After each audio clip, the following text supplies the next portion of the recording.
पार्वती मैया भगवान शंकर से एक प्रश्न करती हैं कि प्रभु आप ये बताओ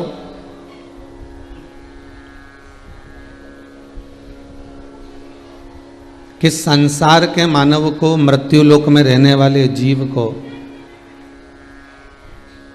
भगवान का भजन, भगवान का नाम जाप, भगवान का स्मरण मंत्र जाप, नाम जाप कब करना चाहिए?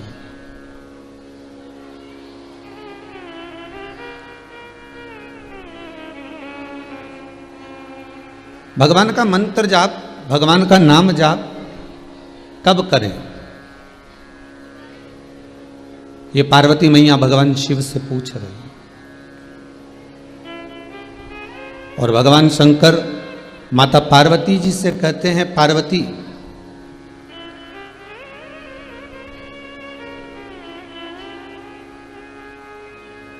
अगर संसार का मानव मंत्र जाप करना चाहता है, मेरा नाम लेना चाहता है, राम नाम, कृष्ण नाम, शिव नाम, भक्ति में डूबना चाहता है, भगवान के भजन में अगर डूबना चाहता है, तो उस मनुष्य को मृत्यु के कुछ समय पहले भगवान का नाम ले लेना चाहिए। अब बहुत ध्यान से सुनिएगा महाराज, डिले कम करिए, आवाज बढ़ाइए। मृत्यु के कुछ क्षण पहले, मृत्यु के कुछ समय पहले मंत्र जाप कर लेना चाहिए, नाम जाप कर लेना चाहिए। पार्वती जी ने पूछा, व्यक्ति को कैसे मालूम कि मरना कब है, प्राण कब छूटना है? व्यक्ति को मालूम कैसे कि प्राण कब छूटेंगे, मरेंगे कब प्राण जाने वाले हैं, कब मृत्यु आने वाली है, उसको कैसे मालूम होगा? शिव कहते हैं, जब मनुष्य का जन्म होता है, माता के गर्भ से जब बच्चा जन्म लेता है, जन्म लेने के बाद में यह निश्चित हो जाता है कि इसके प्राण कौन सी तिथि को, कौन सी तारीख को, कौन से पल, कौन सी घड़ी, कौन से क्षण प्राण छूटेंगे। ये निश्चित है। कब प्राण जाना है ये एक निश्चितता हो गई कि ये इतने बजे, इतनी तारीख को, इतने समय मरेगा, प्राण छूटेंगे। पर ये किसी को बताया नहीं जाता कि प्राण कब जाएंगे। अच्छा डॉक्टर भी हो, शास्त्री भी हो, कोई ज्योतिषी भी हो, तो नहीं बताएगा कि जब मरेगा कब। मृत्यु की घड़ी को भगवान शिव कहते हैं, वो मैंने साध कर रखा है। मृत्यु की घड़ी को मैंने छुपा कर रखा है। और मृत्यु की घड़ी को छुपा के रखने का केवल एक कारण है कि जब मृत्यु का पता नहीं चलेगा तो व्यक्ति कम से कम भजन में लगा तो रहेगा। पार्वती, मैंने आपको कहा कि मरने के कुछ क्षण पहले भगवान का भजन करो। अब व्यक्ति को कब मरना है, इसलिए शास्त्र कहता है कि श्वास श्वास में शिव रटो, वृथा जन्म मत खोए, ना जाने इस श्वास का फिर आवन होए ना हो। हर श्वास में जब शिव रटते रहोगे, हर श्वास में जब भगवान का भजन करते रहोगे, तब आप रूप जो सुख का अनुभव है, आप रूप जो आनंद का अनुभव है, वो प्राप्त हो जाएगा। आज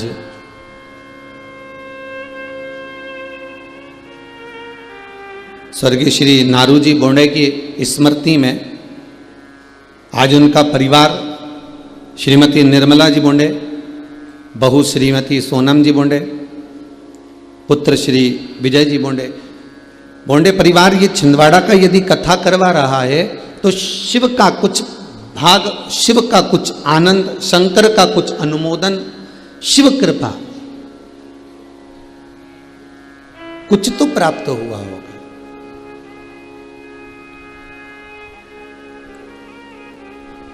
तेरी कृपा बिना ना हिले एक भी अणु, लेते हैं श्वास तेरी कृपा से तनु तन। हे गंगधार मुक्ति द्वार ओमकार तो, आयो शरण तिहारी भोले तार तार तो। आज श्रावण का द्वितीय सोमवार है।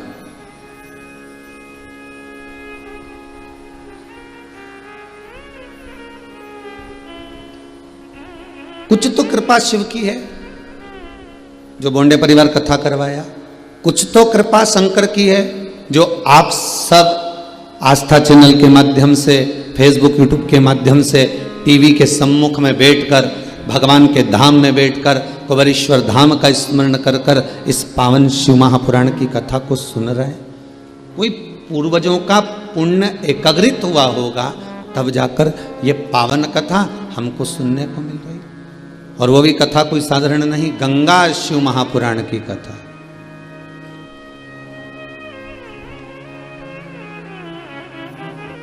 अभी तक गंगा केवल गौमुख से चलकर गंगा सागर तक थी, पर ये गंगा शिव महापुराण की कथा श्रवण कर कर गंगा हर घर घर में पहुंच गई है। केवल श्रवण कर कर,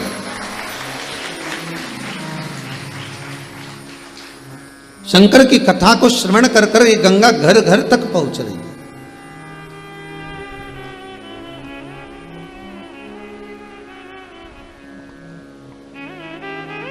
तीन नदियां, भारत की भूमि की तीन नदियां शिव महापुराण में बड़ा सुंदर इनका व्याख्यान है। पहली है गंगा,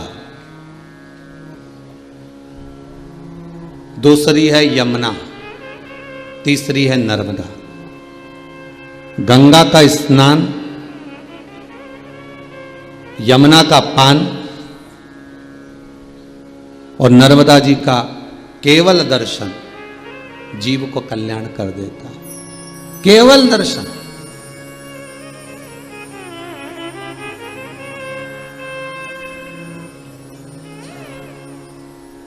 गंगा, यमुना, नर्मदा, इन तीनों का जो सुख है, गंगा नर्मदा यमुना का जो सुख है, गंगा नर्मदा यमुना का जो आनंद है, तो गंगा स्वतः स्नान करने वाले को तार रही है।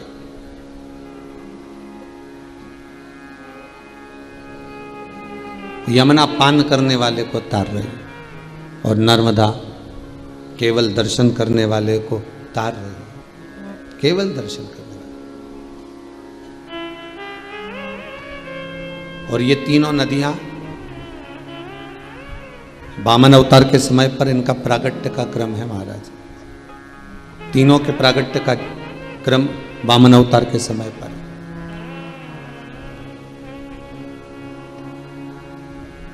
एक कथा श्री वामन पुराण की बड़ी सुंदर है। जिस समय पर भगवान नारायण छोटे से ब्राह्मण का रूप रखकर 84 अंगुष्ठ का शरीर धारण कर 84 अंगुष्ठ का शरीर,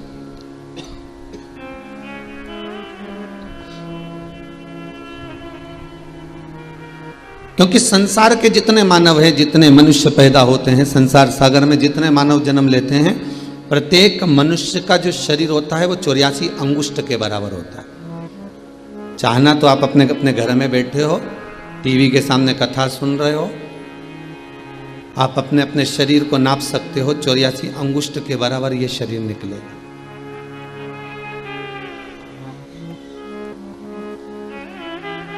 एक छोटा सा बच्चा जन्म लेता है, भले वो 4 महीने का हो, 6 महीने का हो, वो अपने अंगूठे से नापेगा तो उसका शरीर 84 अंगुष्ठ के बराबर निकलेगा। बच्चा बड़ा हो गया 10 साल का, वो अपने अंगुष्ठ से नापेगा तो 84 अंगुष्ठ के बराबर निकलेगा। और बड़ा हो गया, अवस्था 70 की भी हो गई तो अपनी अवस्था में नापेगा तो 84 अंगुष्ठ के बराबर उसका शरीर निकलेगा।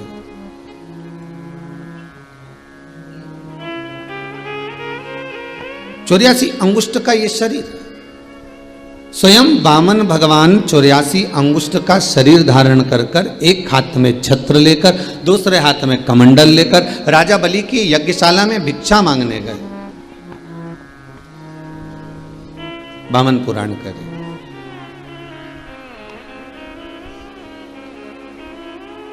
और राजा बलि के दरवाजे पर जाकर उन्होंने आवाज लगाई कि डोल उठी है सारी धरती देख रे, डोला गगन है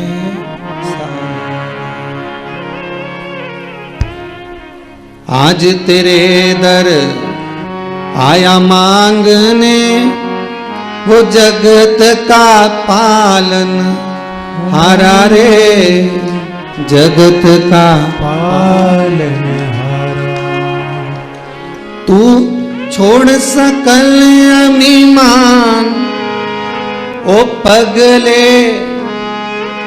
एक शब्द जोड़ा गया इस भजन में, ओ पगले। पागल किसको कहा गया?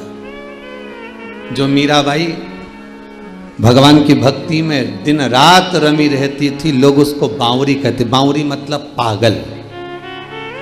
नामदेव जी महाराज को लोग पागल कहते हैं, कर्माबाई को लोगों ने पागल कहा, संत तुकाराम जी को लोगों ने पागल कहा, रामकृष्ण परमहंस जी को लोगों ने पागल कहा। राष्ट्र के जितने संत, साधु, सन्यासी, तपस्वी, साधक, उपासक जो भगवान की भक्ति में लगे रहे, दुनिया के लोगों ने उनको ताने दिए, अपशब्द कहा, पागल कहा, आड़े तेड़े संबोधन से पुकारा। आप भी रोज रोज कथा खोलकर बैठ जाओ, रिमोट हाथ में लिया और 2 बजी और तुम कथा खोलकर बैठ जाओ, तो घर के लोग तुमको भी पागल कहने लगेंगे, ये तो पगली हो गई है, ये तो बावरी हो गई, ये तो कमली हो गई, इसमें तो अक्ल नहीं रही है, ये पागल है।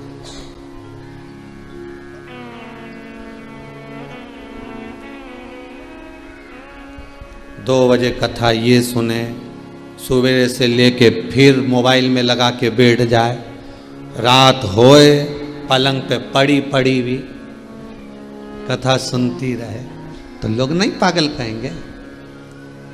और अच्छा वो सियोर वाला महाराज हुआ, वो भी पगला और भगत भी पगला है? सब पागल। शिवपुराण तो सीधी सीधी बात कर रही ना कि भगवान की भक्ति करने वाला पागल ही होता।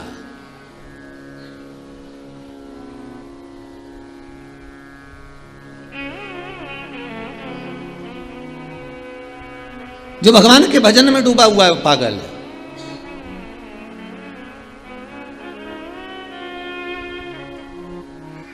जो भगवान की भक्ति में डूबा हुआ है वो पागल है। और आज बाबन भगवान राजा बलि के सम्मुख में करें कि राजन, अरे ओ पगले, कर ले तू थोड़ा दान, ये मौका फिर नहीं मिलना। जो भगवान की भक्ति में पागल हो गया, जो भगवान के भजन में पागल हो गया, जो भगवान की कथा में पागल हो गया, जो भगवान के रस तत्व में पागल हो गया, जो भगवान के दीदार में, दर्शन में पागल हो गया, जो भगवान के धाम में पहुंचकर अपने चित्त वृत्ति को भूलकर पागल हो गया, शास्त्र कहता है वही भगवान के करीब हो गया। जो समझदार हो गया वो भगवान से दूर हो गया।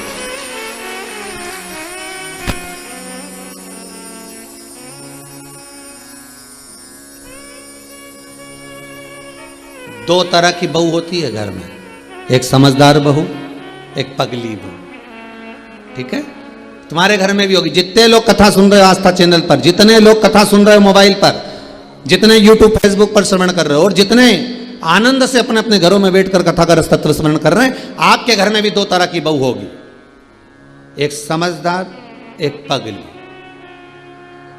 अब तुम कैसे पहचानोगे कि समझदार है कि पगली? घर में कोई फंक्शन होने दो, शादी होने दो, कोई रिसेप्शन होने दो, घर में कोई पार्टी होने दो, घर में कोई कार्यक्रम होने दो, एक बहू ऐसी होगी जो पूरा घर संभालेगी। मम्मी जी आई कि नहीं, मामा जी ने खाना खाया कि नहीं खाया, काका जी आए कि नहीं आए, बुआ जी ने ये काम करा कि नहीं करा। एक बहू ऐसी होती है जो जिसको पूरे घर की चिंता लगी रहती है, समझदार। तो और एक ऐसी होती है कि वो आराम से उतर के 9 बजे तो जगदम्बा नीचे आई, अब 9 बजे तो नीचे पहुंची, और 9 बजे नीचे आने के बाद में बढ़िया डेंटिंग पेंटिंग कर कुरा के, और शादी का फंक्शन की तैयारी चल रही, और सब तो अपनी जगह पर, और ये बैठ गई लाम जरम मान जाए और ऊंचा,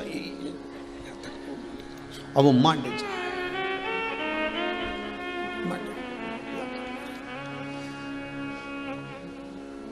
अब इतनी वो जेठानी इतना काम कर रही है, देवरानी इतना काम कर रही है, और तू मेहंदी मंडवा रही है। फिर इतने में किसी ने कहा, देखो तुम्हारी बहू में तो अक्ल ही नहीं, मेरी इस बहू में तो बिल्कुल अक्ल नहीं, रत्ती भर की भी। वो देखो बेचारी कितना काम कर रही है, कितनी देर से लगी है, सबको पूछ रही है, सबका सामान समेट रही है, सबका सामान उठा के रख रही है, बर्तन भांडा उठा के रख रही है, कपड़ा लत्ता उठा के रख रही है, और एक ये मेहंदी मंडवाने बैठ गई। और जैसे ही मेहंदी से उठी,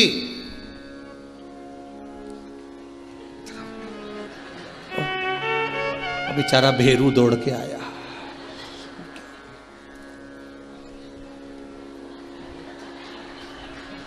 पागली,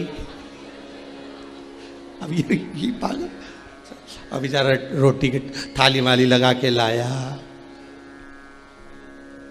डुबा डुबा के खिला दिया। अब यही कर सकता, पहले से तो वो ही डूबा हुआ है, डुबा डुबा खिला। अब में तो अकल नहीं थी, नमक धर लाता, अब खिला। फिर किसी ने कहा, देख लो तुम्हारी बहू सब काम में लगे और वो खाना खा रही है, अक्ल नहीं है, पगली है। अब समझदार जो बहू थी उसने पूरा काम संभाला, कपड़े संभाले, जेवर संभाला, घर में ताला भी लगाया, चाबी भी लगाई, कमर में खोस के भी लाई, सब माता पूजन करने चले गए, सब मंडप करने चले गए, सब रिसेप्शन में चले गए, और ये संभालती फिरी। और एक तैयार हो हुआ कि वो तो खूब एंजॉय करे। अब एक पागल है, एक समझदार है।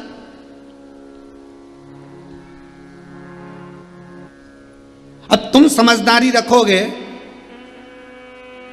तो तुम्हें क्या जायदाद का हिस्सा ज्यादा मिल जाएगा?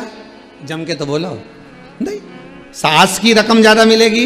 नहीं, उतनी मिलना है, भले तुम दौड़ दौड़ के काम करो, चाहे।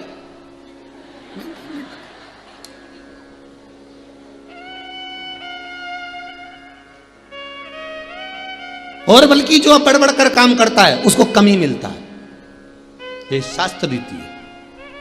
बेचारी बुआ जी के लाके बिठा दिया, मामी जी के लाके बिठा दिया, मामी जी सारे कपड़े आ रहे संभालते आना, और बुआ जी वहीं बैठी सारा कपड़ा संभालती जा रही, सारी रकम संभालती जा रही, सारा सामान संभालती जा रही, और सारी बहुएं डेंटिंग पेंटिंग करके सारी पार्टी का एंजॉय कर रहे, और डुकरिया बैठी। अब चाहती तो बुआ जी एंजॉय करने आई थी, शादी का आनंद लेने आई थी, वो जीजी पूरी शादी का आनंद लेने आई थी, पर कपड़ा लत्ता संभालने के चक्कर में, जेवर संभालने के चक्कर में, सामान संभालने के चक्कर में एक जगह बैठी। अब वो एक बहू को बुलाया, बेटा भूख लग रही, लिया, अब वो भी गई। अब मालूम पड़े बफेट में तो इतना सारा आइटम बना, नहीं वो तो 3-4 सामान ला के दे रही बुआ जी के, खाओ। अब ईमानदारी से बोलो, जितनी साड़ी सारी बहन बेटी के मिली उतनी उस बुआ के भी मिलेगी ना? अरे बोलो तो कि वो के ज्यादा मिल जाएगी? नहीं, बस मिठाई का डब्बा ज्यादा मिल सकता है, वो भी इसलिए क्योंकि सड़ जाएगी अगर रख लेंगे तो, और बुआ जी जा ही रही है। तो तुम समझदार क्यों बनो? शिव महापुराण की कथा कहती है, मीरा बावरी हो गई, कर्मा बावरी हो गई, नामदेव, तुकाराम, रामकृष्ण परमहंस, चैतन्य महाप्रभु, भारत की भूमि के जितने साधु, सन्यासी, तपस्वी, साधक, उपासक, संत, महात्मा, ये सबको पागलों की गिनती में गिना गया। और शास्त्र का हम भी कहते हैं, जितने साधु, सन्यासी, तपस्वी, साधक, उपासक, जितने कथाकार, जितने भगवान की भक्ति में डूबने वाले, जो भगवान की भक्ति में रम रहे हो, भगवान के स्मरण में रम रहे हो, वो सब की सब पागलों की गिनती में आते हैं। कथा बाचने वाले भी पागल, कथा सुनने वाले भी पागल। समझदार तो वो हैं जो कथा हमें आती ही नहीं है, समझदार वो हैं जो कथा सुनना पसंद करते ही नहीं। अभी कोई हमारा बुढ़ापा है, वो समझदार दिन रात कमाने में लगे हैं, दिन रात जोड़ जोड़ के लाते जाए देते जाए, लाते जाए देते जाए। पर कभी मन में विचार करो, एक बार तो कम से कम अपने पति से जरूर पूछो, इतना भाग दौड़ करते हो, 8-8 बजे दुकान से जाते हो, रात को 11-11 बजे तक आते हो, किसके लिए कमा रहे हो? 2 रोटी सही से नहीं खा पाते हो, 2 रोटी सही से नहीं खा पा रहे हो, चैन की जिंदगी नहीं जी पा रहे हो, किसके लिए कमा रहे हो?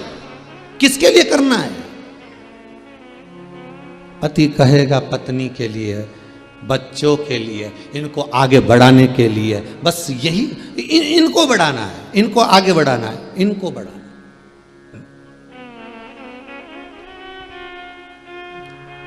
सोच सोच के टेंशन ले लेके शुगर हो गई, भूखे रह रह के बीपी ऊंचा नीचा हो गया, नींद नहीं आ रही तो आंखें के नीचे कालापन आ गया, रात के घबराहट भी हो है। डॉक्टर साहब के पास गए तो के डॉक्टर साहब बड़ी बुरी हालत है, हो क्या रहा है, सब कुछ हो रहा है।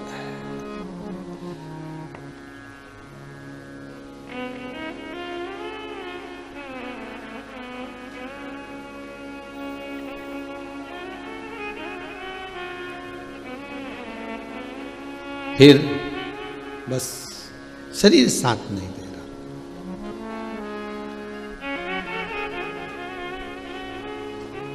जब फुर्सत बात करन की न थी, जब कमाने में लगे थे तो 2 मिनट की फुर्सत नहीं थी बात करने की, न परिवार, न कुटुंब, न कबीला, न माता, न पिता, न भाई, न बंधु, न पत्नी, न बच्चे, किसी के पास बैठने का समय नहीं।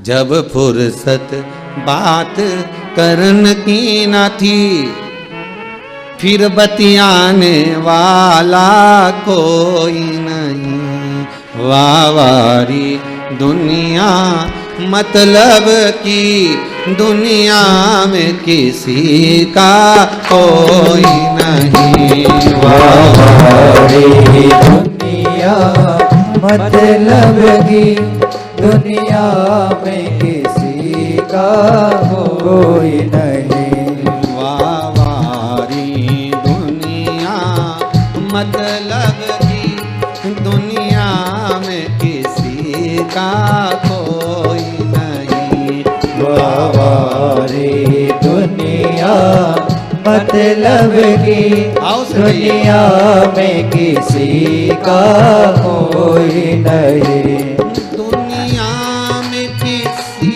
का कोई नहीं, दुनिया में किसी का कोई नहीं, दुनिया में किसी का कोई नहीं, दुनिया में किसी का कोई नहीं, दुनिया में किसी का कोई नहीं, दुनिया में किसी का कोई नहीं, वावारी दुनिया मतलब की दुनिया में किसी का कोई नहीं, वावारी दुनिया मतलब की दुनिया में किसी का कोई नहीं।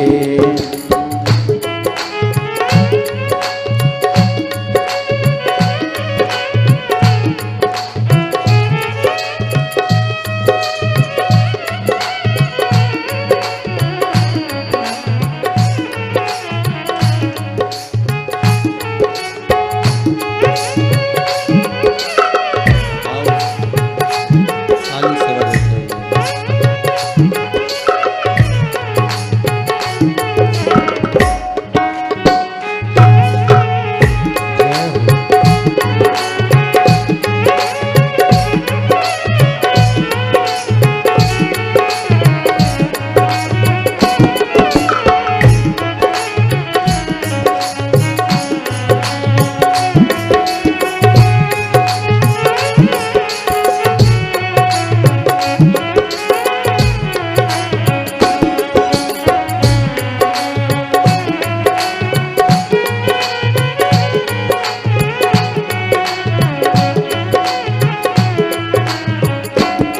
अरे सुख के साथी हजारों थे, अरे सुख के साथी हजारों थे, अरे सुख के साथी हजारों थे, हर सुख के साथी हजारों थे, जब दुख पड़ा तब कोई नहीं, जब दुख पड़ा तब कोई नहीं, जब दुख पड़ा तब कोई नहीं, जब दुख पड़ा तब कोई नहीं।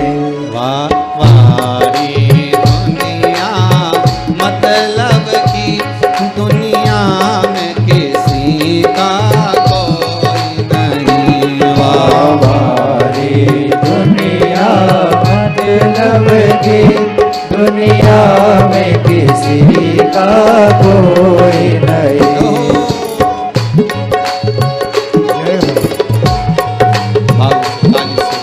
आनंद के साथ